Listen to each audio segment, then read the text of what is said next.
18편 1절 제가 봉독합니다. 나의 힘이 되신 여호와여 내가 주를 사랑하나이다. 아멘.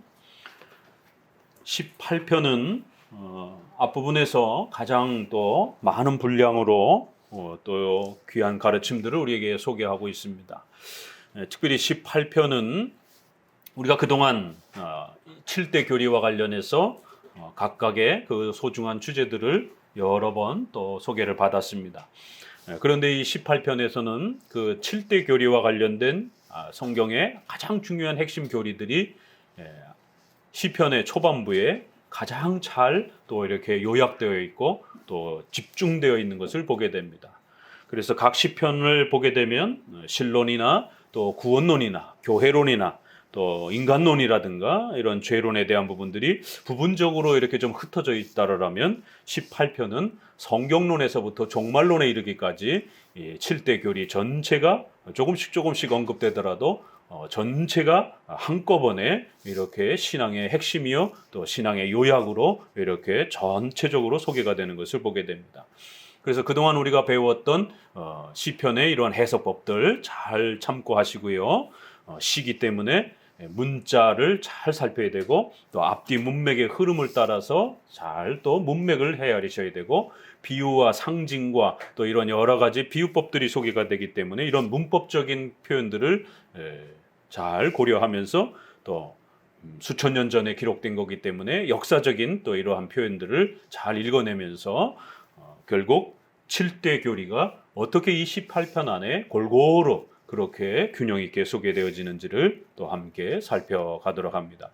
결국 신구약 성경 전체는 우리에게 성경의 가장 중요한 핵심 교리를 하나님이 누구신지, 하나님이 어떤 일을 하셨는지를 우리 성도들에게 하나님의 자기 계시로서 하나님이 어떤 분이신지를 우리에게 드러내는 소중한 내용으로서 대략 한 7가지의 교리가 그렇게 우리 구원에 필요한 가장 핵심적인 교리로 그렇게 소개가 되고 있다라고 우리의 선조들은 그렇게 성경을 읽어냈고 그것을 요약해서 소요리문답으로 7대 교리 중심으로 그렇게 요약해 준 것입니다.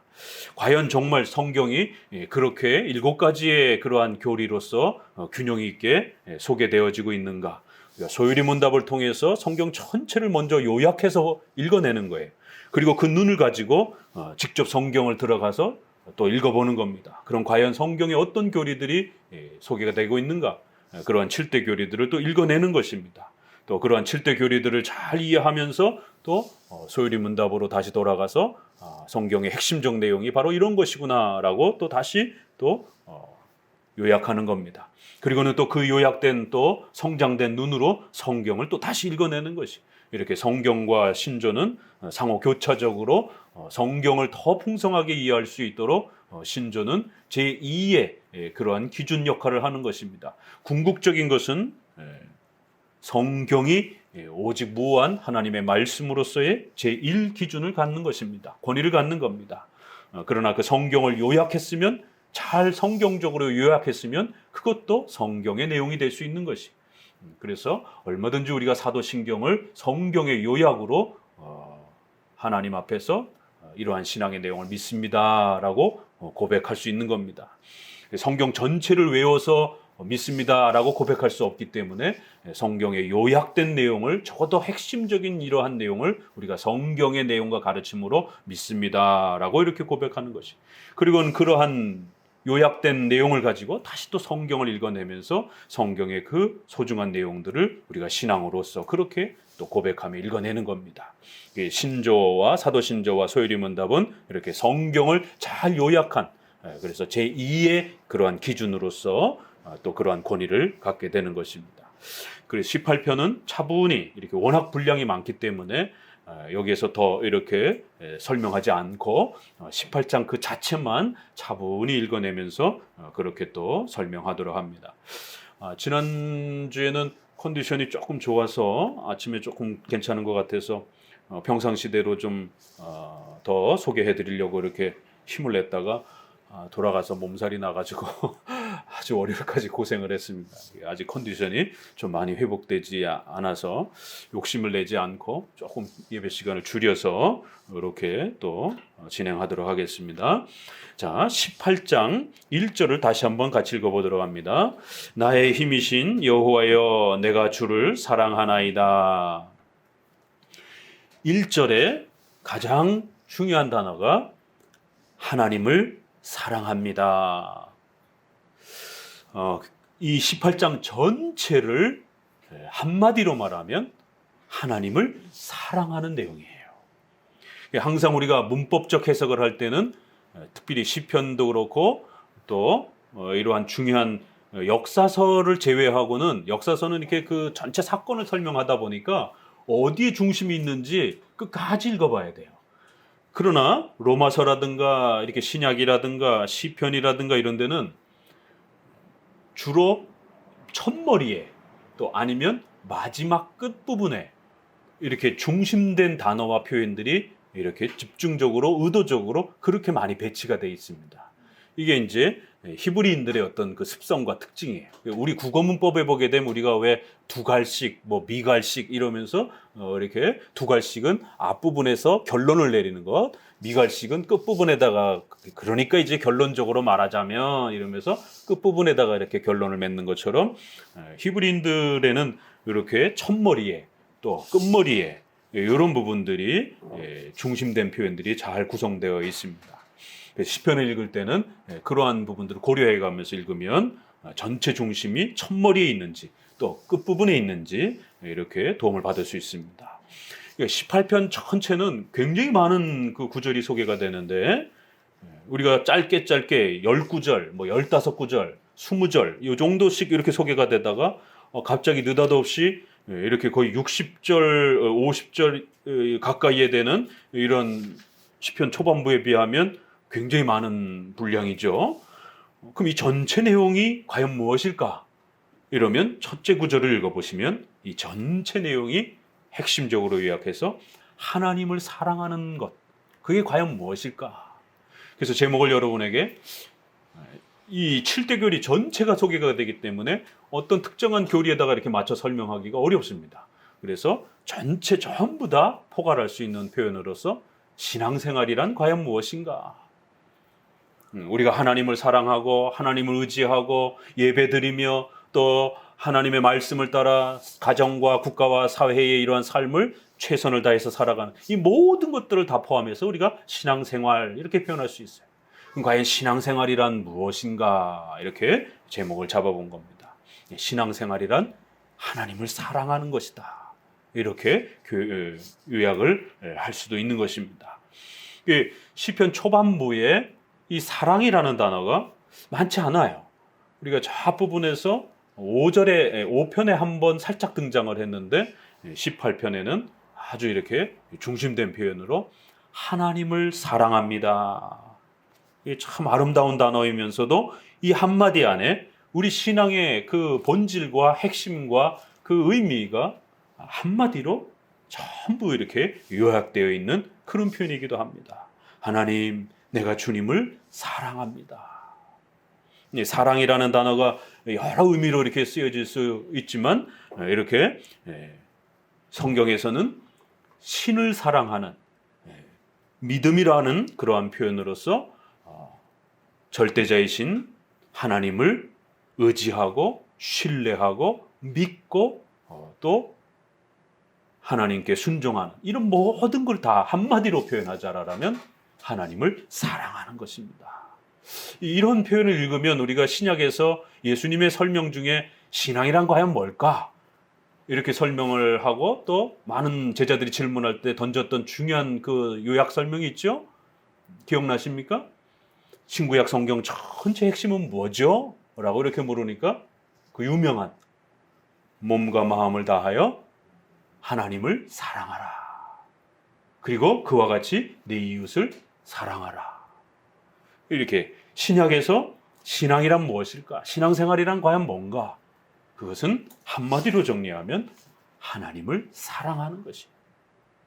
그 사랑에는 하나님을 예배하고 또 하나님의 말씀을 배우는 이러한 신앙과 관련된 좀 더 직접적인 부분이 있고, 또 생활과 관련돼서 여러분의 가정과 직장과 국가 사회 생활과 관련해서 십계명을 중심으로 하나님의 뜻에 순종하면서 살아가려고 애쓰는 것, 이 전체를 포함해서 교회 생활과 여러분의 일반 생활을 다 포함해서 하나님을 의지하고 신뢰하고 하나님을 소망하고 하나님께 순종하며 살아가는 이런 모든 행위들이 하나님을 사랑하는, 그걸 우리가 신앙생활이다라고 이렇게 표현할 수 있는 것입니다. 그렇기 때문에 신앙생활이란, 하나님을 사랑하는 것이란 저 기도원이라든가 산속에 들어가서 극단적 경건주의자들처럼, 이원론주의자들처럼, 금욕주의자들처럼 그렇게 금식과 세상을 등지고 이렇게 예배하고 기도하는 생활에만 전념하는, 이러한 종교 생활에만 전념하는 이러한 편파적인, 이러한 치우친 그런 생활이 아니라는 것이. 또 예배 생활은 등한시 여기고 그저 먹고 사는 문제와 관련해서 집중하면서 믿음이 있다라고 하면서 성경을 배우고 예배하는 부분엔 등한시 여기면서 그렇게 열심히 세상에서 성공하기 위하여 직장 생활과 가정을 세워가는 일에, 자신의 행복에 더 집중해서 또 치우쳐서 그렇게 살아가는 것도, 그러면서 자기는 신앙이 있다라고 그래요.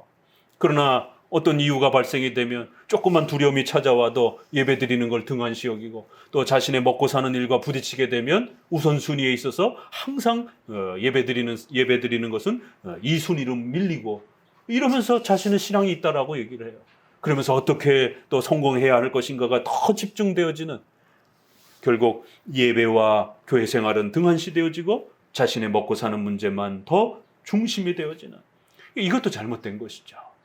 결국 신앙생활이란, 하나님을 사랑하는 것이란, 이렇게 교회 생활과 여러분의 삶의 생활이 총체적으로 균형을 이루면서 두 개가 잘 조화를 이루면서 그렇게 하나님을 사랑하는 것이, 그것이 진정한 신앙이요 또 하나님을 사랑하는 것이다 라고 말할 수 있습니다. 바로 그러한 내용이 18장 전체적으로 소개가 됩니다.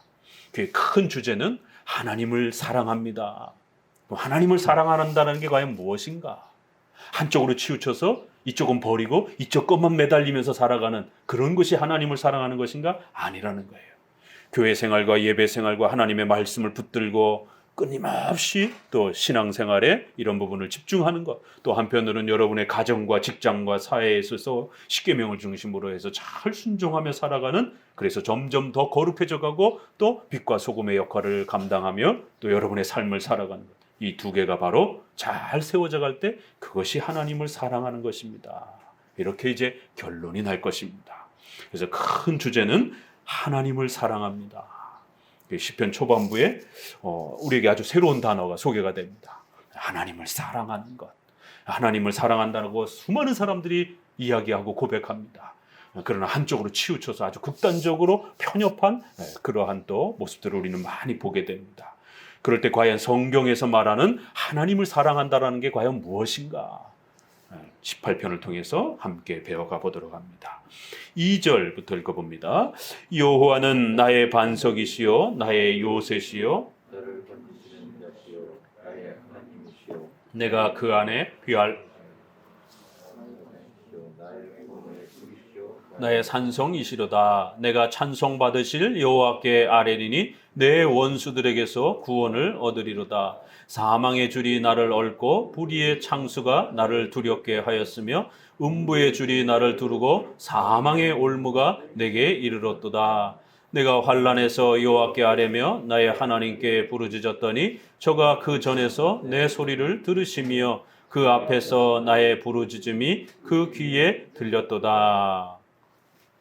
일반적으로 이렇게 편안하게 읽어내면 하나님은 내가 어려울 때 나를 도와주시는 분, 이렇게 읽어낼 수 있어요.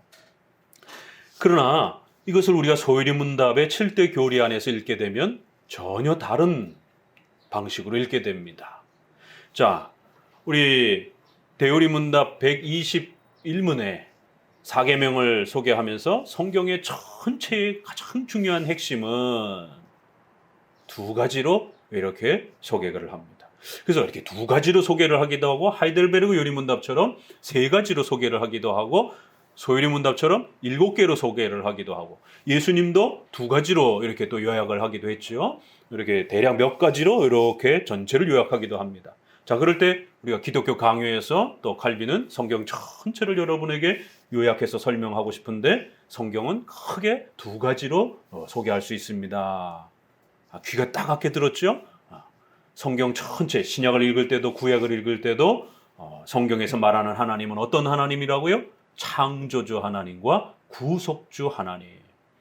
전지전능하신 신적 작정과 섭리를 진행하시는 온 세상의 모든 것을 하나님이 원하시는 대로 시편 115편에 있는 것처럼, 하나님은 하늘에 계셔서 저 높은 곳에 계시다 이런 뜻이 아니라, 하늘이라는 뜻은 주기도문에 있는 것처럼 첫 소절에 하늘에 계신 우리 아버지여, 전지전능하신 무소부재하신 절대 주권을 가지신 그러한 신이시여, 이런 고백을 비유적으로 하늘에 계신 이렇게 표현을 하는 겁니다. 바로 그러한 표현들이 창조주 하나님, 원하시는 모든 것을 행하신다. 하늘에 계셔서 원하시는 모든 것을 행하신다. 하나님의 신적 작정과 하나님의 섭리와 하나님의 그러한 주권을 소개하는 창조주, 심판주로서의 하나님, 그리고 예수 그리스도를 우리에게 보내주셔서 우리를 죄와 사망에서 구원해 주시는 그러한 구원의 은혜를 베풀어 주시는 구속주 하나님, 이 두 하나님의 이러한 또 표현들을 우리가 성경을 통해서 하나님을 알아가고 배워가는 겁니다. 대요리문답 4계명 소개에 있어서도 또 역시 창조주 하나님과 구속주 하나님을 배워가는 것입니다.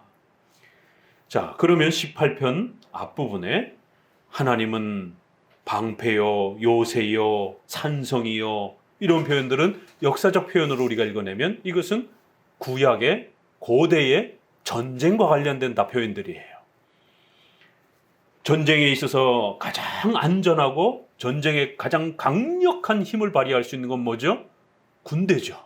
또 그리고 고대 사회에 있어서는 이 산성, 적들이 쳐들어오는 걸 막기 위하여 그래서 아주 좋은 위치에 이렇게 성을 짓고, 또 그 앞에 우리가 왜 해자라고 그러죠? 물을 이렇게 도랑을 파가지고 적들이 건너오지 못하도록, 그래서 평상시엔 다리를 이렇게 내려서 오고 가고, 적들이 쳐들어오면 다리를 걷고 물에다가 이렇게 구성을 해서 적들이 쳐들어오지 못하는, 성이 제일 안전한 거예요.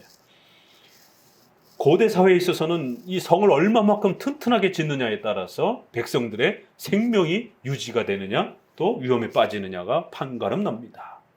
그리고 또 실전에서 전쟁에서 군인들이 전투를 할 때에 칼도 중요하지만 자신들의 생명을 보호하기 위해서는 방패가 또 자신들의 생명을 보호하는 가장 중요한 그러한 또 도구죠.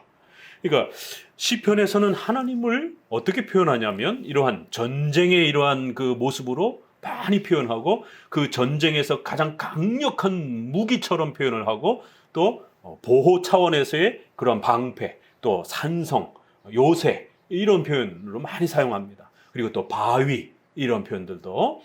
자, 하나님은 사랑입니다. 그러나 사랑은 하나님입니다.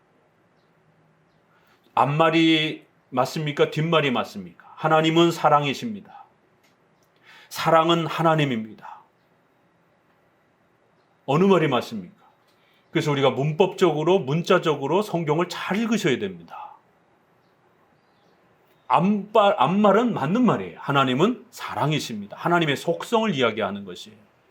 그러나 사랑의 정의는 굉장히 많은 것이에요. 사랑이 곧 하나님은 아닌 것입니다. 그걸 거꾸로 읽으면 말이 안 됩니다.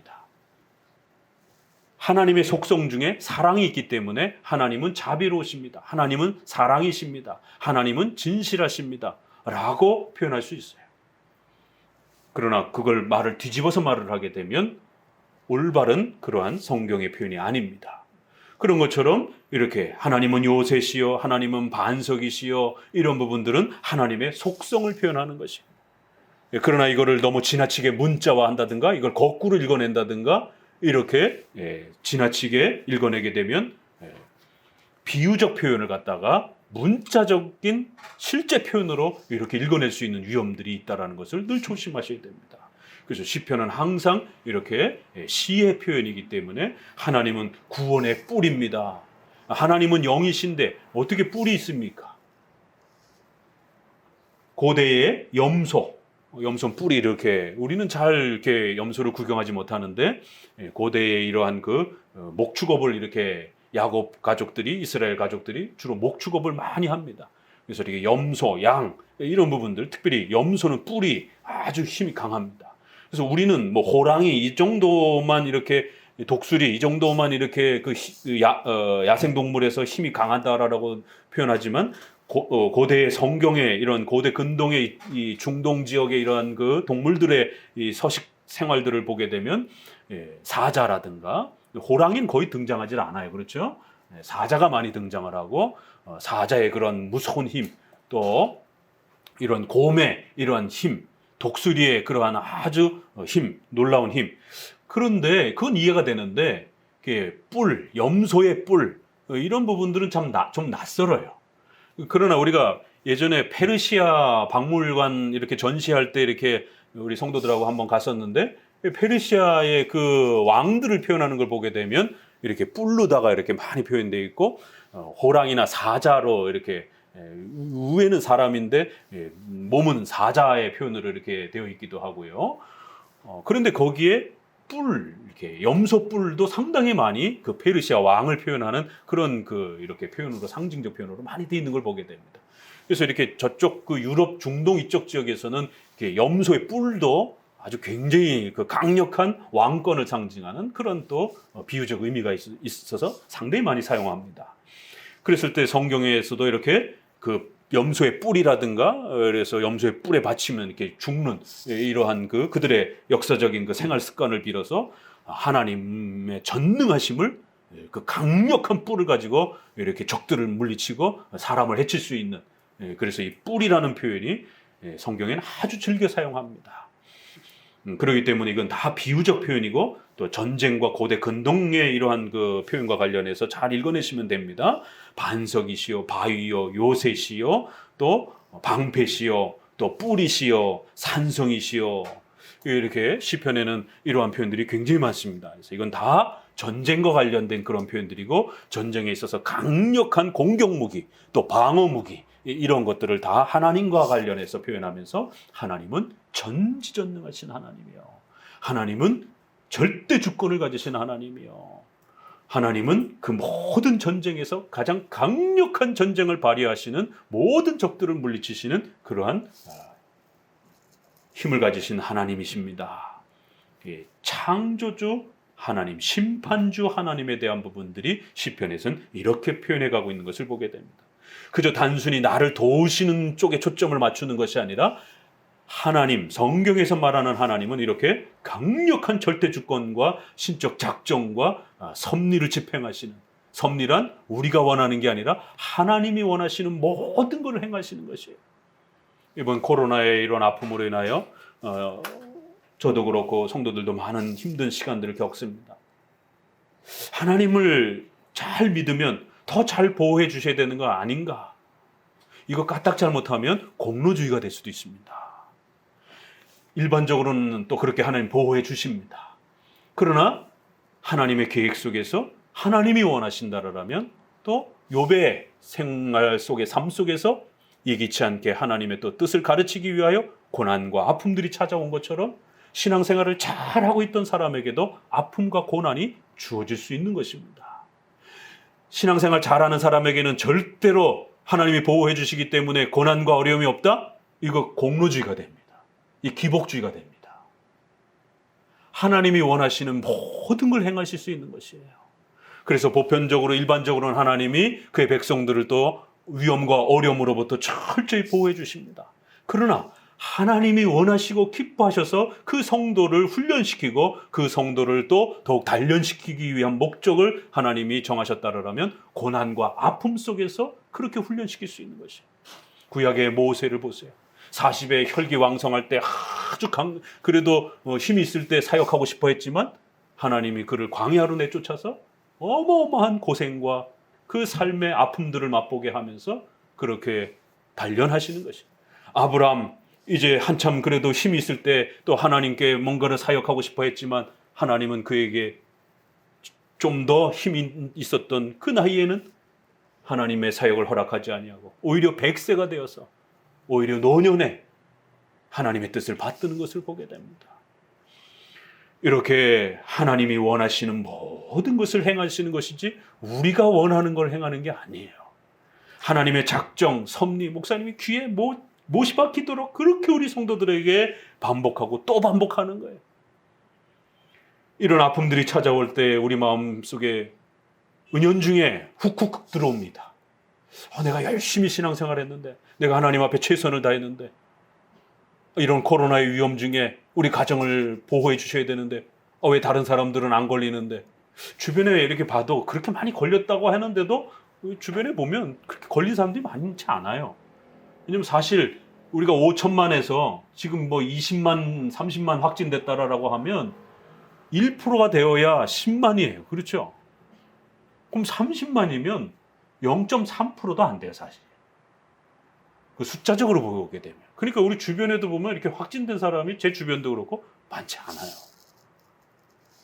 연일 뉴스에는 이렇게 계속 또 이렇게 많이 보도가 되지만 우리 인구수 대비 이렇게 보게 되면 0.3%에 여러분 이번에 고통을 겪으신 분들은 0.3%에 들어가신 거예요. 이게 까딱 잘못 생각하게 되면 훅훅 들어옵니다. 은연중에.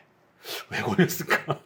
내 주변에 봐도 걸린 사람 별로 없는데 오히려 더 잘 하나님이 보호해 주셔야 되는데 열심히 신앙생활 또 바르게 개혁파 신앙생활을 개혁주의 신앙생활을 최선을 다해서 열심히 하려고 하는데 더 잘 보호해 주셔야 되는데 왜 이렇게 또 이런 아픔을 겪었을까? 0.3%에 해당이 되는 그런 아주 지극히 작은 그 경우에 허락이 되었을까?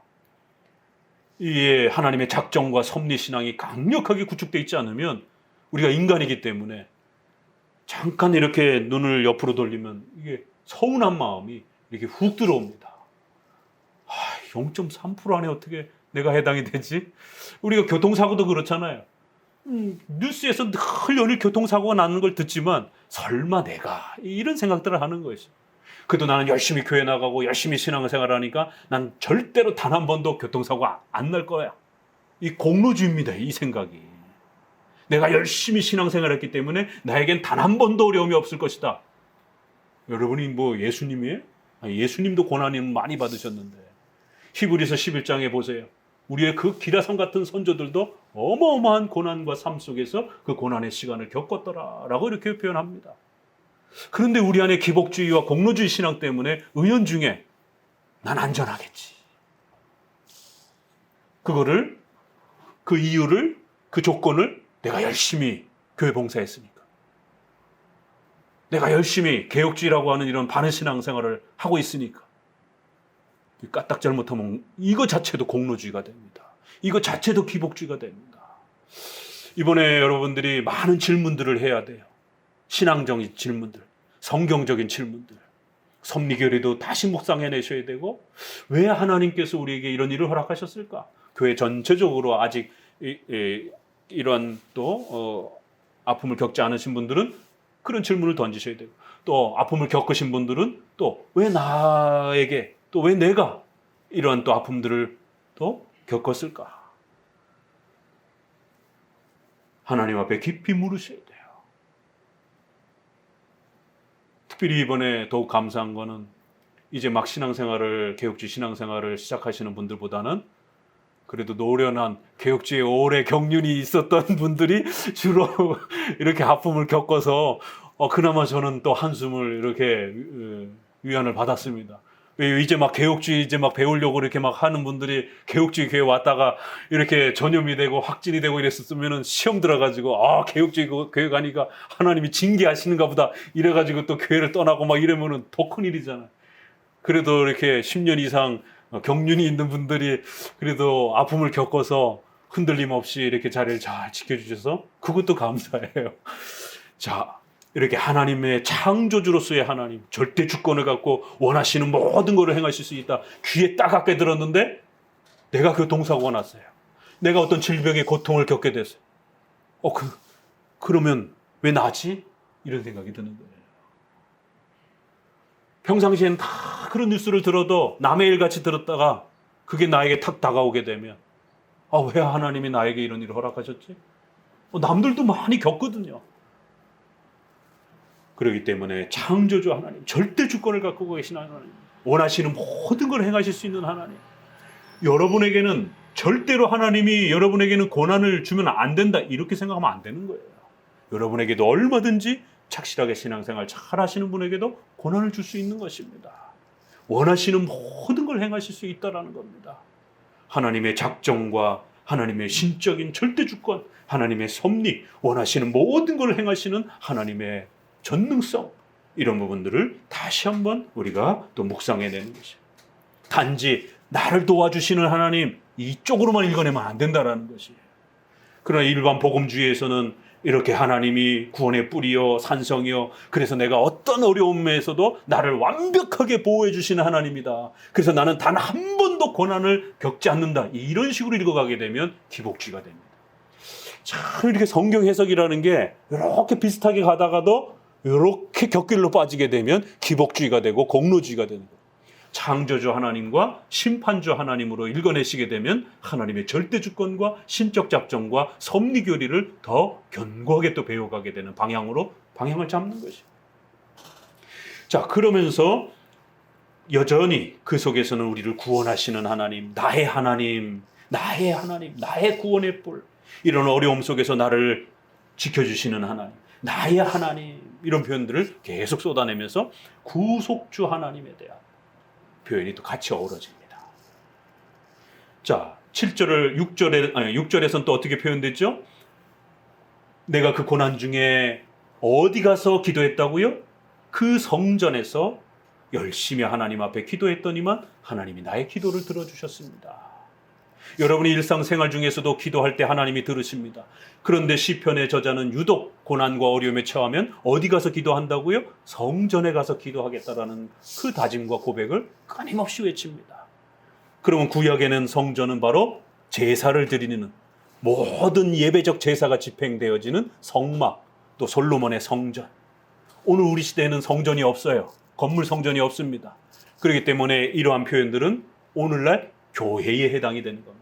오늘날 예배드리는 우리 성도들의 예배 처소에 해당이 되는 거, 예배의 이러한 또 공간을 말하는 것입니다. 우리 성도들의 또 교제를 말하는 것이, 예배 교제를 말하는 것이, 이렇게 또 교회론이 소개가 됩니다. 하나님 앞에서 우리가 신앙생활 할 때마다 늘 성전을 중심으로, 교회를 중심으로 하나님 앞에 예배드리고 기도하고 나의 어려움을 호소하고, 그럴 때 하나님이 그 앞에서 나의 부르짖음이 그 귀에 들렸도다. 그 앞에서 바로 하나님 앞에 예배 드릴 때에 하나님 앞에 그렇게 교회 중심으로, 성전 중심으로, 그 성전 앞에서, 그 교회 앞에서 부르짖을 때에 하나님이 나를 들어주셨습니다. 교회론에 대한 이런 부분들이 또 잠깐 소개가 됩니다. 자, 7절부터 또 읽어봅니다. 이에 땅이 진동하고 산들의 터도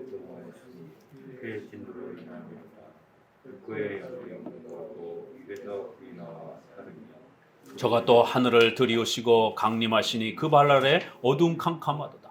그룹을 타고 나르시며 바람 날개로 높이 뜨셨도다. 저가 흑암으로 그 숨는 곳을 사무사 장막같이 자기를 두르게 하시며 곧 물의 흑암과 공중의 빽빽한 구름으로 그리하시도다. 그 앞에 광채로 인하여 빽빽한 구름이 지나며 우박과 숯불이 내리도다. 여호와께서 하늘에서 뇌성을 발하시고 지존하신 자가 음성을,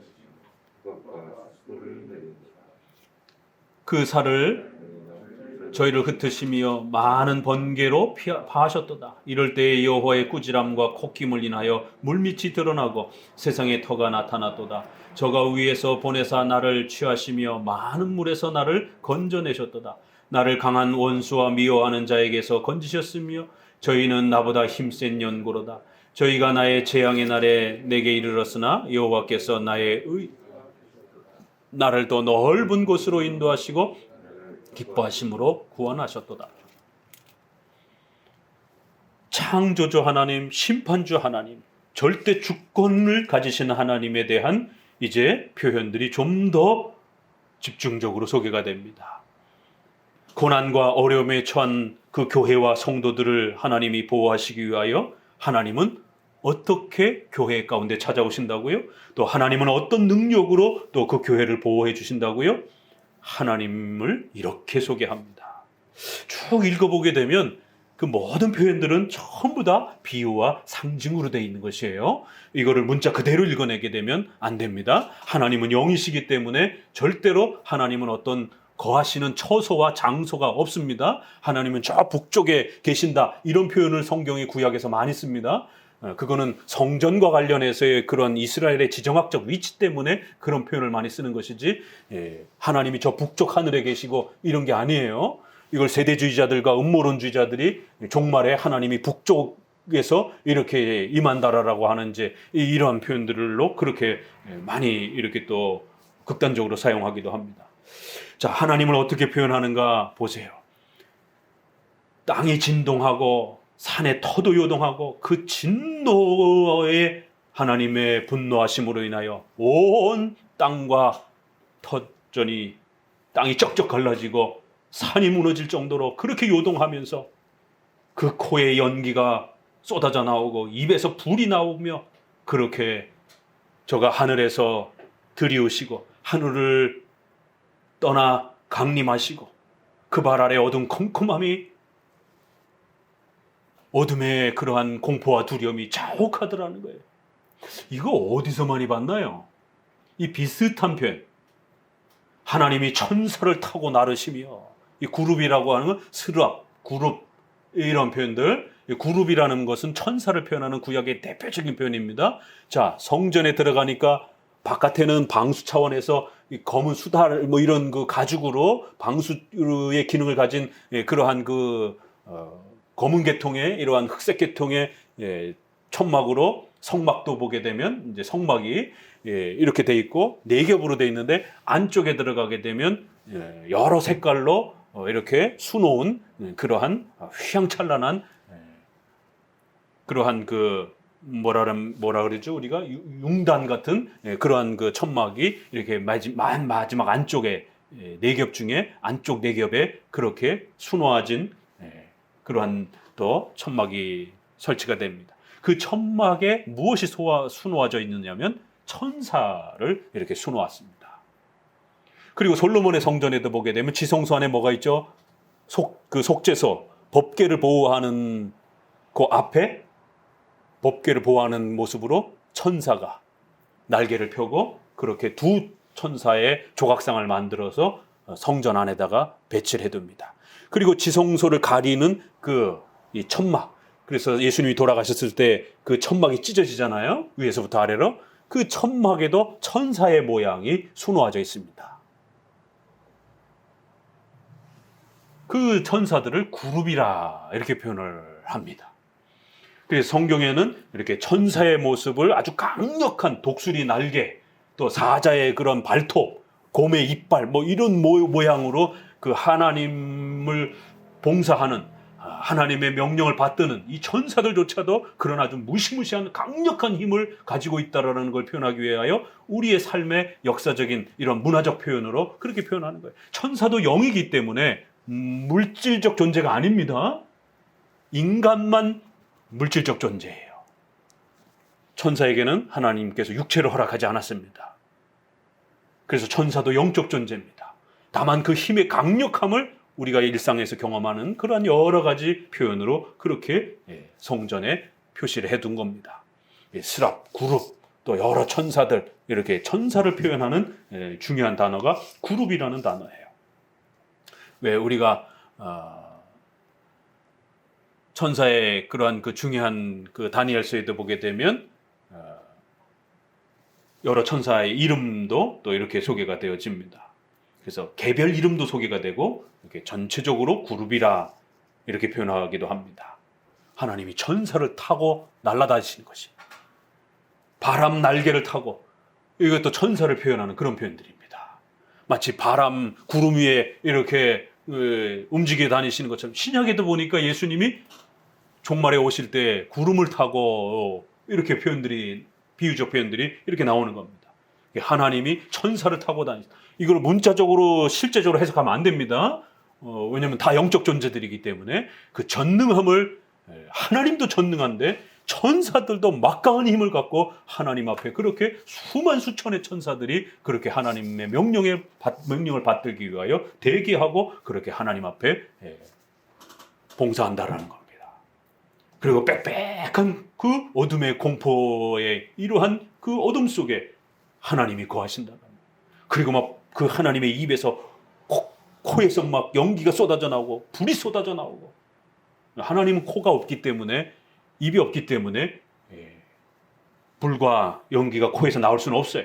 이건 마치 그 짐승들의 그러한 아주 그 무시무시한 그런 짐승들이 화가 났을 때 막 콧김을 막 발휘하면서 막 사람을 죽이려고 달겨드는 그러한 이제 하나의 표현들인 것이죠.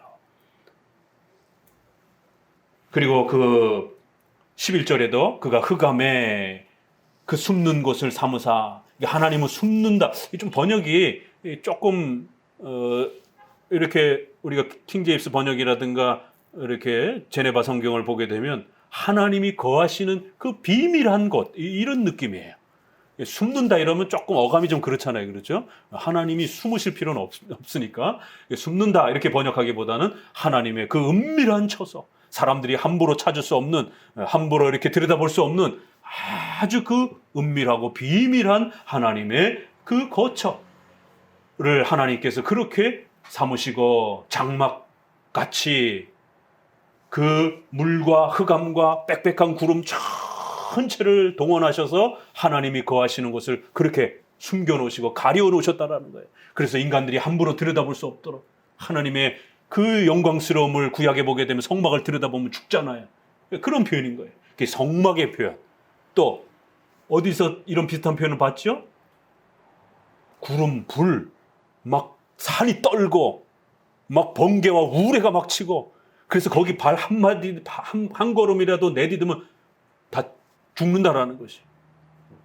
그러니까 하나님의 전능하심이 얼마나 무서운 것인지를 뭐 어떻게 표현할 방법이 없는 거예요. 그래서 구약에는 이런 여러 가지 이러한 상징적인 표현, 또 구약에는 또 실제적인 또 그러한 자연 만물의 그런 변화를 통해서 하나님이 임재하시는 그 두려움과 위대함을 표현합니다. 성전에서 한번 그런 표현을 하고, 또 어디서? 시내산.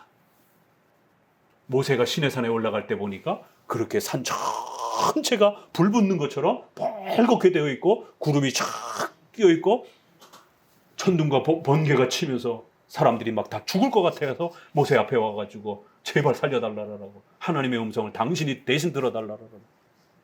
이게 지금 보면 그러니까 시내산과 성전의 그런 모습의 그 표현처럼 그대로 반복하면서 하나님이 임재하실 때 얼마나 무서운 일들이 벌어지는지, 전 땅이 다 쩍쩍 갈라지고 불일 덩어리와 번개와 우레가 치면서 사람들이 서 있을 수 없을 정도로 그런 무시무시한 그러한 자연의 만물의 그런 변화들이 이렇게 일어날 정도로 하나님을 이렇게 표현하는 것을 보게 됩니다. 전지전능하시다, 우리가 하나님을 절대 주권을 갖고 계시다라고 표현할 때 성경은 이렇게 가르치는 거예요. 자, 13절에 아주 중요한 표현이 나오죠. 여호와께서 하늘에서 내 성을 바라시고 지존하신 자가 음성을 내시며, 여기에 중요한 표현이 나오죠. 하나님은 전지전능하신 하나님, 하나님은 지존하신 하나님.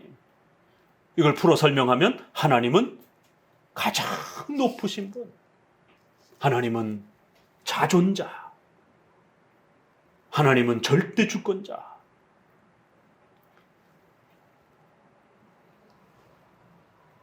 히브리서 3장 14절에 모세가 하나님, 백성들에게 하나님을 누구라 해야 합니까? 그럴 때 그 유명한 표현 나오죠? 나는 나다. 영어로는 I am, who I am, 나인 나, 이런 표현이. 우리 번역에는 스스로 있는 자, 이렇게 표현을 하는 것이에요. 하나님 어떤 분입니까?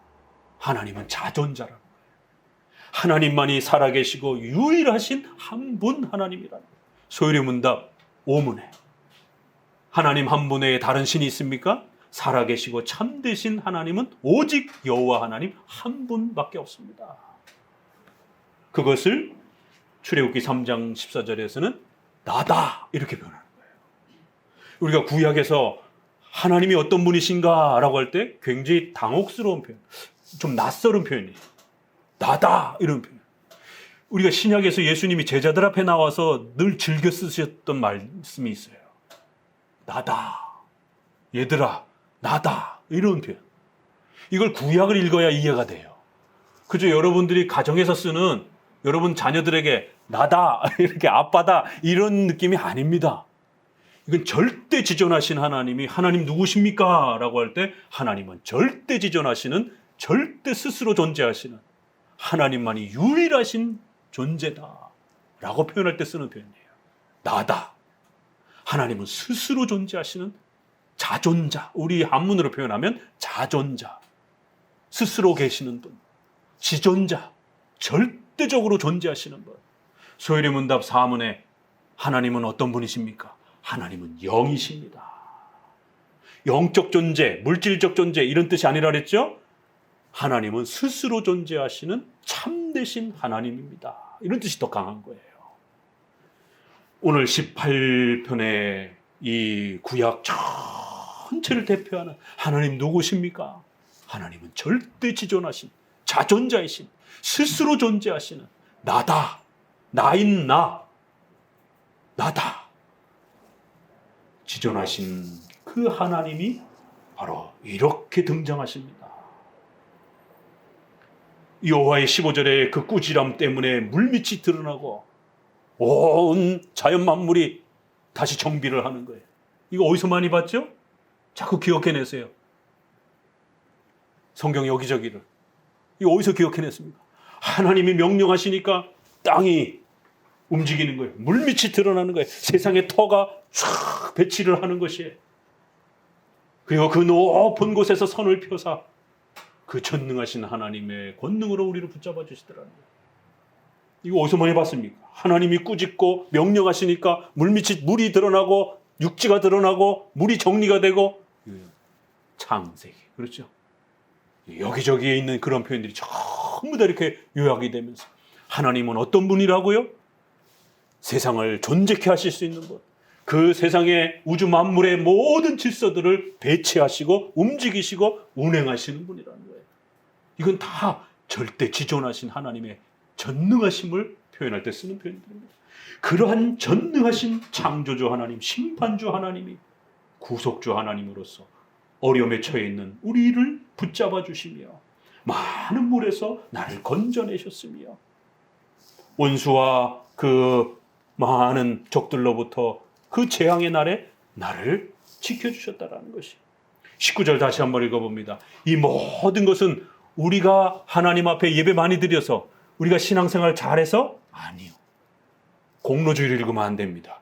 이제 20절 이후부터가 성화에 대한 엄청난, 이거 잘못 읽으면 공로주의가 될 수 있는 표현들이 나옵니다. 20절 같이 읽어봅니다. 여호와께서 내 의를 따라 상 주시며 내 손의 깨끗함을 쫓아 갚으셨으니. 우리 얼마 전에 15편, 17편, 26편 계속 읽었죠? 우리가 완벽하게 하나님 앞에 살아가겠습니다. 내가 최선을 다해서 완벽하게 살아가고 있으니까 나에게 상을 주옵소서. 이 시편에 이런 성도들의 삶의 책임에 대한 표현들이 굉장히 많이 나옵니다. 이거 잘못 읽으면 공로주의와 기복주의가 된다고 그랬어요. 그런데 이제 그 구절이 이건 뭐 시편 한 편으로 구별시킬 정도로 많은 분량이 20절부터 쭉 소개가 됩니다. 그런데 놀랍게 19절 반드시 공로주의로 읽지 못하도록 이 19절에 이렇게 소개를 합니다. 읽어봅니다. 나를 또 넓은 곳으로 인도하시고 나를 기뻐하심으로 구원하셨도다. 여러분 읽혀집니까? 이게 우리 장로교식의, 우리 개혁주의 방식의 성경 읽기예요.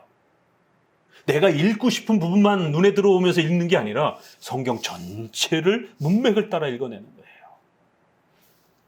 나를 인도하시고 구원해 주셨는데 이 모든 것이 내가 열심히 예배드려서 내가 열심히 봉사해서 아니요. 나를 기뻐하셨기 때문에 나를 구원하시고 나를 지켜주셨습니다. 하나님이 여러분을 구원해 주시고 죄와 악으로부터 여러분을 구원해 주시는 이유는 여러분이 잘나서 여러분이 공로를 많이 쌓아서? 아니요. 하나님이 여러분을 기뻐하셨기 때문이에요. 성경에서는 신명기에서는 하나님이 이스라엘 백성들을 예정하고 작정하셨다라는 예정에 대한 표현을 이렇게 표현합니다. 여호와께서 기뻐하셔서 너희를 선택한 것이다. 너희가 잘나서 선택한 게 아니라 하나님이 순수하게 하나님 스스로 너희를 기뻐하시고 너희를 사랑하셨기 때문에 너희를 선택하신 것이다 라고 말합니다. 이 예정론을 구약에서는 이렇게 표현합니다. 그래서 우리 소요리 문답 웨스트민스터 신앙고백에서도 작정, 이건 신학적 표현이에요. 그러나 예정하셨다, 에베소서. 구약에서는 주로 기뻐하셨다 이렇게 표현합니다. 그래서 웨스트민스터 신앙고백에서는 작정이라는 신학적 표현도 쓰지만 하나님이 기뻐하셨다, 우리를 예정하셨다, 성경적인 그냥 표현을 그냥 그대로 가지고 오는 거예요. 예정론에 대한 표현을. 그리고는 이것이 3장의 신적 작정이라는 그러한 주제로 잡혀 있는 걸 보게 됩니다. 구약에서는 이렇게 예정론을 표현할 때 우리를 기뻐하셔서 우리를 택하셨다, 우리를 기뻐하셔서 우리를 구원하셨다 이렇게 표현하는 거예요. 이게 아주 전형적인 예정론 표현입니다. 하나님께서는 우리를 예정하셨습니다. 우리를 선택하셨습니다. 왜요? 하나님이 우리를 사랑하시고 기뻐해 주셔서. 그건 순수히 하나님의 의지와 뜻 속에서 일어난 것이지 우리가 열심히 예배드렸기 때문에, 우리가 열심히 봉사했기 때문에, 공로 때문이 아니라는 거예요. 예정론과 성도들의 언약적 책임이 균형을 이루는 거예요. 예정론만 강조하면서 성도들의 성화의 언약적 책임을 등한시하면 안 됩니다. 열심히 순종하는 자에게 복을 주시고 순종하지 않는 자에게 징벌이 따라붙습니다. 그러나 그것도 공로주의가 되어서는 안 되고 반드시 하나님의 예정이라고 하는 이 하나님의 사랑의 은혜 속에서, 오직 은혜라고 하는 이 교리 안에서 우리의 성화에 대한 책임을 읽어내야 되는 것이. 그래서 19절은 이렇게 예정론, 오직 은혜로 지금 앞에서 그 전능하신 힘으로 원수들로부터 우리를 다 구원해 주셨다라고 이렇게 표현하는 거예요. 그렇기 때문에 20절부터 구원받은 자로서 하나님 앞에 감사함으로써 순종하는 것이지, 공로주의로 상을 요구하기 위해서 기복주의적 목적으로 내가 완전하다, 하나님이 정해놓은 기준에 맞춰서 완전하다, 절대적 그러한 관점이 아니라 적어도 다른 인간과 비교했을 때, 불신자들과 비교했을 때 상대적 기준에 맞춰서 봤을 때 그래도 성도들이 완전한 거예요. 그래도 성도들이 깨끗한 거, 성도들이 그래도 순수한 거예요. 그래도 성도들이 하나님 앞에 순종하려고 애를 쓰는 겁니다. 그렇기 때문에 성경에서는 이렇게 성도들을 상대적 다른 인간과 비교했을 때에 그래도 완전하다, 성도들이 깨끗하다라고, 그리고 그러한 성도들의 순종에 하나님이 기뻐하셔서 복 주겠다라고 이렇게 표현하는 겁니다. 이거 절대로 공로주의로 기복주의를 읽어내면 안 됩니다. 알미니안주의자들이 얼마나 좋아하겠습니까? 나는 완전합니다. 내 완전한 만큼 나에게 상을 주옵소서. 이걸 공로주의로 읽어내는 게 아니라 19절의 기초에서 은혜의 기초에서 읽어내야 되는 겁니다. 여호와여, 내 의를 따라 상 주시며 내 손의 깨끗함을 쫓아 갚으셨고, 이는 내가 여호와의 도를 지키고 악하게 내 하나님을 떠나지 아니하였습니다. 모든 규례가 내 앞에 있고 내게서 그 율례를 버리지 아니하였습니다. 내가 또한 그 앞에 완전하여 나의 죄악에서 스스로 지켰나이다. 그러므로 여호와께서 내 의를 따라 갚으시되 내 목전에 그 목전에서 내 손에 깨끗한 대로 갚으셨나이다. 자비한 자에게 주의 자비하심을, 완전한 자에게 주의 완전하심, 깨끗한 자에게 주의 깨끗하심을, 사특한 자에게 주의 거스림을 보이셨나이다. 이건 성화적 책임, 언약적 책임을 이야기하는 것이지 공로주의를 말하는 게 아닙니다. 요것 하나만 그렇게 구별해서 시편에 15편, 17편 이렇게 성화론으로 구성할 수도 있는 거예요. 그러나 이렇게 7대 교리 안에서도 우리가 읽어낼 수도 있는 겁니다. 그래서 구원받은 자들은, 하나님 앞에 예정받은 자들은 반드시 언약적 책임, 성화적 책임을 하나님 앞에 충실하게 지켜가면서 그렇게 또 살아가는 것이. 그럴 때에 그 성화의 기준은 율법의 삼용법, 우리 신앙생활의 기준은 성경이라는 거예요. 그래서 반드시 성도들의 신앙생활에 또 윤리적 기준은 하나님의 도, 하나님의 말씀이 되어야 된다는 거예요. 그래서 그 십계명에 맞춰서 나의 삶을 살피며 그렇게 검증하면서 그렇게 열심히 살아가는 이것이 신앙생활이라는 것이. 한편으로는 예배드리고 또 성경을 배우며 또 한편으로는 그 말씀에 맞춰서 여러분의 가정과 직장을 열심히 꾸려가는 것이. 자, 그럴 때 27절을 같이 읽어봅니다. 주께서 권고한 백성은 구원하시고. 27절에 결론적으로 그렇기 때문에 이것은 절대로 공로주의나 기복주의가 아니라 하나님께서 기뻐하시는 자들에게 베풀어 주시는 은혜이고 27절에는 바로 불쌍하고 곤고한 백성들 그들에게 베풀어 주시는 구원의 은혜라는 것이. 교만한 자에게는 절대로 주지 않는 은혜라는 것이. 교만과 곤고함을 비교해 놨어요. 그렇죠? 구약에서는 교만하고 거만하고 이럴 때는 하나님을 거부하고 자기가 죄인인 걸 인정하지 않고 그러나 자신의 부족함을 인정하고 자신의 곤고함을 인정하고 자신의 가난함을 인정하고 이건 다 전적 부패. 인간의 자신의 연약함과 내가 얼마나 전적으로 부패한 인간인지를 하나님 앞에 늘 겸손하게 인정하는 자들. 거기에 비해서 거만하고 교만한 자들은 단지 욕심의 문제가 아니라 성경에서 말하는 교만이란 첫 번째는 원죄를 부정하는 하나님 없이도 살 수 있다라고 떵떵거리는 죄와 관련되어 있는 겁니다. 원죄와 관련되어 있는 거예요. 그리고 두 번째는 생활과 욕심과 관련되어 있는 것입니다. 그래서 27절에서는 전적 부패, 자신의 부패를 인정하는 자들에게는 구원을 베푸시고 원죄를 부정하고 하나님을 부정하는 외면하는 자들에게는 하나님이 그들을 낮추실 것이다라는 인간론이 소개가 됩니다. 자, 그렇기 때문에 이렇게 연약함을 고백하는 자들에게 28절부터 읽어봅니다. 주께서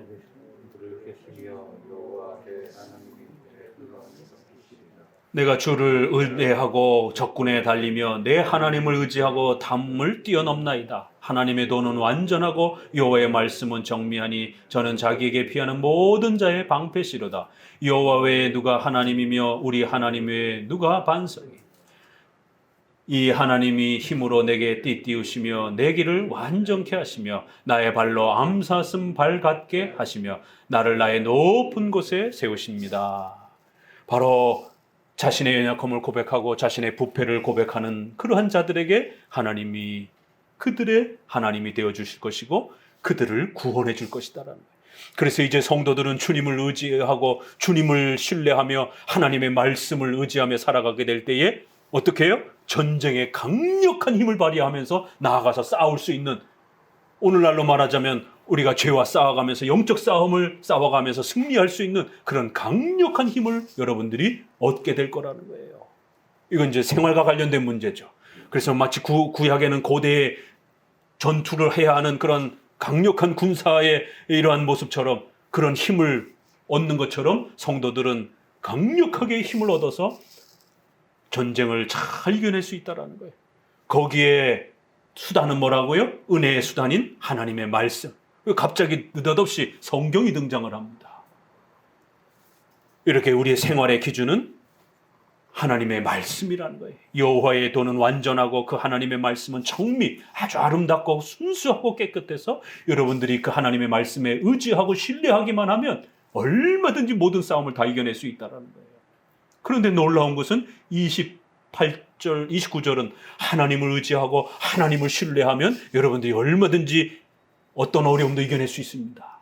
그런데 30절에는 하나님을 의지하고 사랑한다라는 것을 어떻게 또 연결합니까? 그건 곧 성경을 사랑하고 성경을 의지하는 게 또 하나님을 의지하고 신뢰하는 거라는 거예요. 오늘날은 이걸 분리시키고 있습니다. 성경 안 배워도 얼마든지 신앙생활할 수 있는 것처럼 하나님 사랑할 수 있는 것처럼, 아니요. 성경을 사랑하고 성경의 그 가르침들에 순종하는 것이, 그것이 곧 하나님을 사랑하고 의지하는 것입니다. 분리할 수 없습니다. 29절, 30절 하나님을 사랑하고 의지하는 것을 성경을 사랑하고 의지하는 걸로 그렇게 연결합니다. 여러분의 삶 속에서 반드시 도움을 받아야 되는 것은 여러분이 성경의 깊이가 있어야 된다는 거예요. 성경을 이해하는 데 깊이가 있어야 된다는 거예요. 성경을 십계명을 중심으로 잘 이해하고 배우게 되면 여러분의 가정 아주 튼튼하게, 여러분의 직장, 국가, 사회 아주 건강하게 세워갈 수 있다는 거예요. 성경으로부터 도움과 힘을 얻으라는 거예요. 그럴 때 이제 결론이 나옵니다. 이렇게 우리가 예배드리고 삶 속에서 십계명을 중심으로 열심히 살아가게 될 때에 31절 다시 한번 읽습니다. 여호와 외에 누가 하나님이며 우리 하나님 외에 누가 반석이겠느냐.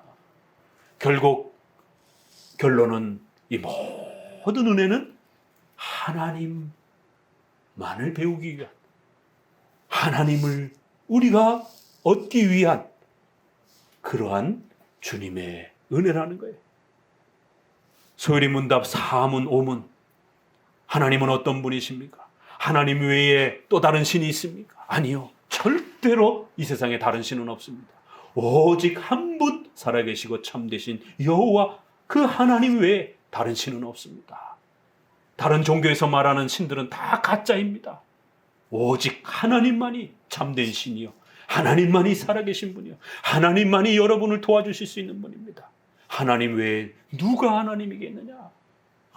참 가슴 벅찬 표현입니다. 우리 하나님 외에 어떤 신이 진짜 신이겠느냐라는 거예요. 성경에서 말하는, 기독교에서 말하는 그 유일하신 하나님 외에 누가 신이겠느냐라는 거예요. 다른 신들은 전부 다 가짜라는 거예요. 오직 성경에서 말하는 그 삼일체 되신 하나님만이 진짜 하나님이요, 그분만이 살아계신 하나님이라는 거예요. 그 하나님, 그 한 분을 우리가 배우고 그 하나님을 의지하고 살아가는 것이 우리 생애의 가장 큰 복이라는 겁니다. 그것을 성경이 우리에게 가르쳐주고 싶어하는 거예요. 바로 오늘 이 18편의 결론인 겁니다. 하나님 외에 누가 하나님이겠느냐라는 거예요. 바로 그런 하나님, 창조주 하나님, 구원주 하나님이 바로 여러분의 하나님 되신다라는 거예요. 이 하나님이 힘으로 내게 띠띠우시고 나를 도와주시고 나를 암사슴 발같게 하시고 나를 높은 곳에 세우시고 내 손을 가르쳐 어떤 어려움도 물리치며 이겨낼 수 있도록 하시고, 주께서 또 주의 구원하는 방패를 내게 주시며 주의 오른손이 나를 붙들고 주의 온유함이 나를 크게 도와주신다라는 거예요. 내가 어떤 걸음을 걸을지라도 내 걸음을 보호하시고 실족지 않게 하시며 내가 내 원수를 따라 그렇게 미치리니 저희가 망하기 전에는 돌이키지 아니할 것이다. 나를 괴롭혔던 모든 적들을 물리쳐 주실 것이고 내가 저희를 쳐서 능히 일어나지 못하게 하리니 저희가 내 발 아래에 전부 엎드릴 것이다라는 거예요. 이건 다 전쟁과 관련된 구약의 그런 이제 표현인 겁니다. 우리 성도들의 신앙생활 삶 속에서 우리 성도들이 지치거나 낙심하거나 좌절되지 않도록 하나님은 보호해 주실 것이다라는 거예요. 39절 대저 주께서 나로 전쟁케 하려고 능력으로 내게 힘을 주시는 분도 하나님이시라는 거예요. 40절 주께서 또 내 원수들로 등을 내게로 향하게 하시고 나를 미워하는 자를 끊어버리게 하시고 저희가 부르짖으나 구원할 자 없고 여호와께 부르짖어도 하나님은 절대로 그들을 도와주시지 아니하고 오직 성도들을 도와주실 것이다라는 거예요. 내가 저희를 바람 앞에 티끌같이 부셔버릴 것이다라는 거예요. 주께서 나를 백성의 다툼에서 건지시고 열방의 으뜸으로 삼으시리니 내가 알지는 못하는 백성이 나를 섬길 것이다라는 거예요. 이렇게 42절까지는 그 하나님의 강력한 전능하신 힘으로 우리를 구원하시고 도와주실 것이다라는 거예요. 여러분의 가정과 직장과 삶 속에서도 그렇게 도와주실 것이다라는 거예요. 절대로 불안해하거나 두려워하지 말라라는 것입니다. 자, 이렇게 결론을 맺고 나서 43절부터 조금 분위기가 바뀝니다. 내가 알지 못하는 백성들이 나를 섬길 거라는 거예요. 44절 읽어봅니다. 저희가 내 풍성을 들은 이방인들이 쇠미하여 그 견고한 곳에서 떨며 나오리다. 여호와는 생존하시니 나의 반석, 내 구원의 하나님을 높일지로다. 이 하나님이 나를 위하여 보수하시고 민족들로 내게 복종케 하시리다. 주께서 나를 내 원수들에게서 구조하시니 주께서 실로 나를 대적하는 자의 위에 나를 들이우시고 나를 강포한 자에게서 건지시니 여호와의 이름으로 내가 열방 중에 주께 감사하며 주의 이름을 찬송하리다. 여호와께서 그 왕에게 큰 구원을 주시며 기름 부음 받은 자에게 인자를 베푸시며 영원토록 다윗과 그 후손에게로다. 자, 우리 로마서 15장 9절을 한번 읽어봅시다. 신약으로 돌아오셔서 로마서에서 이 말씀을 그대로 인용합니다. 이걸 누구에게다가 인용을 하냐면 로마서 15장 9절부터 바울이 로마서를 정리하면서 마지막 부분에 9절부터 읽어봅니다. 이방인으로 그 국률하심을 인하여 하나님께 영광을 돌리게 하려 하심이라. 기록된 바 이러므로 내가 열방 중에서 주께 감사하고 주의 이름을 찬송하리라. 그 관주 이렇게 되어 있는 그 표현 보게 되면 시편 18편 49절 이렇게 되어 있죠. 관주 성경 가지고 계신 분 이렇게 밑에 기록 인용 구절을 이렇게 보게 되면 그렇게 표시되어 있을 거예요. 또 가로되 열방들아 주의 백성과 함께 즐거워하라 하였으며 또 모든 열방들아 주를 찬양하며 모든 백성들아 저를 찬송하라. 맨 마지막엔 어떤 내용들이 나와요? 구약에는 이스라엘 백성들만 하나님의 백성인데 장차 이방인들이 하나님의 백성으로 초대가 되어서 그렇게 교회를 구성하고 그 이방인들이 하나님을 찬송하는 그런 시대가 도래할 거라는 거예요. 이건 어디를 바라보고 있습니까? 이게 어떻게 가능합니까? 바로 예수 그리스도를 통해서 신약의 교회가 세워질 때 가능한 거예요. 그래서 바울은 바로 예수님이 오셔서 이제 이방인들까지 포함된 그런 하나님의 교회가 새롭게 형성되었다라고 하는 그 약속의 성취를 시편을 끌어다가 사용하여 성취되었다라고, 예수님을 통해서 성취되었다라고 그렇게 표현하는 겁니다. 18편은 기독론, 이제 장차 예수 그리스도께서 오시게 되면 이방인까지 하나님의 교회로 초대가 되어서 그 모든 이방인들도 하나님을 찬양할 것이다라는 것이.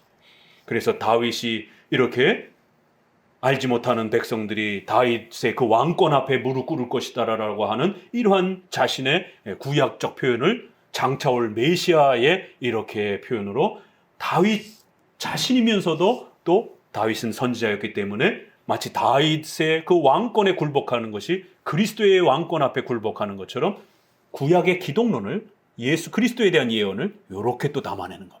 7대 교리가 이렇게 멋있게 표현되어 있는 거예요. 그래서 50절에 여호와께서 그 왕에게 큰 구원을 주시며, 이건 다윗이 하나님이 자신에게 베푼 그 구원의 은혜를 감격해 하면서도 선지자이기 때문에 그것을 또 그리스도에게로 연결해서 그 왕이란 다윗 자신을 말하는 게 아니라 바로 예수 그리스도를, 진정한 왕이신 그 기름 부음 받은 자, 그 누구예요? 다윗과 그 후손, 바로 예수님이 아브라함과 다윗의 자손이시다라고 이렇게 마태복음에 표현하는 것처럼 진정한 기름 부음 받은 자, 진정한 왕이신 바로 예수 그리스도께서 오실 것이고, 그 그리스도에게 이러한 은혜와 은총을 하나님이 베풀어 주셔서 모든 이방 백성들이 그 그리스도 앞에 무릎을 꿇고 그 그리스도의 왕권 앞에 찬양하게 될 그러한 또 시대가 도래할 것이다라고 시편 18편 마지막 부분은 예수 그리스도에 대한 찬란한 그런 모습들을 다윗의 왕을 이렇게 비유적으로 예언적으로 또 이렇게 연결을 해서 그리스도의 위대함을 또 이렇게 담아내는 것을 보게 됩니다. 자, 이처럼 18편은 성경론에서부터 교회론 종말론에 이르기까지 전체적인 7대 교리가 아름답게 전체가 요약이 되는 그러한 내용을 담아내고 있습니다. 신앙생활이란 이렇게 하나님을 사랑하는 것입니다. 하나님을 사랑하는 것이란 이렇게 예배드리고 또 여러분의 삶 속에서 십계명을 따라 열심히 살아가는 것이, 죄짓지 않기 위해서 열심히 부단히 몸부림치는 것이 그러한 또 삶의 또 모든 부분들까지 포함해서 하나님을 사랑하는 신앙생활의 모습으로 이렇게 그려내고 있는 것입니다. 오늘 18편은 이렇게 성경 전체의 요약이면서도 우리 신앙생활의 요약처럼 또 이렇게 아름답게 소개되어지고 있습니다. 기도합니다.